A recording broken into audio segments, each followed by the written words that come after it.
A little high vibe tip on what to do when your family has very different views than you. It's politics season. There is a lot to unpack with families during this time. So, a little high vibe tip. Here's what you do. When your family, you feel like, has gone bonkers bananas and they're not listening to logic or reason, and they have wildly different viewpoints than you about things that you feel like are perhaps basic humanitarian issues and not even politics at all, okay? I'm talking to the people with the boomer parents. Listen, here's what you do. Nothing. Bet you didn't think I was gonna say that. You do nothing to them. What you do is all freaking in here, man. It is all in here. You've got to love them where they're at, number one. You have to love them where they're at, right? They have very different viewpoints from you because they have had very different experiences from you. They were brought up in a very different time, and this is not an excuse.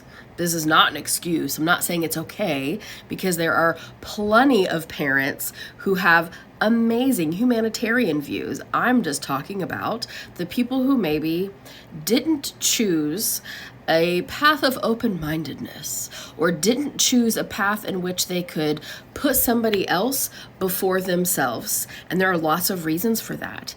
The family that you are not able to talk about politics with, that you are not able to talk about your viewpoints with, maybe even spirituality with, it's because they have their own sets of shadows just like you do, but their shadows are just affecting them in that way. And that's okay, right? That's okay. So you don't do anything to them at all. You do stuff in here. So you've got to love them for where they're at, and you've got to learn how to love people in the ways that you know how to love them. So if what you have in common can bridge that gap a little bit, focus on what you have in common. Don't hyper focus on the ways in which you are different and the ways that you are not getting along, because that will just drive a wedge between you even more. Because if you're focusing on the ways you are different, you will just get more and more examples of the ways you are different, and then eventually you will have no common ground to stand on at all. Now, I am not saying somebody's going to be in my freaking comments going, but I don't have to take the abuse. And you're right. I never said you had to stay in there and take it. I never said that at all.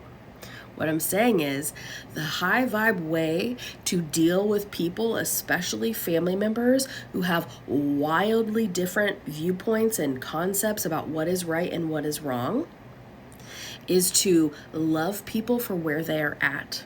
And then step 2 is do what you can in here to continue to grow, to continue to show love. Be that example, because being that example actually speaks a lot louder than any conversation that you could have with them.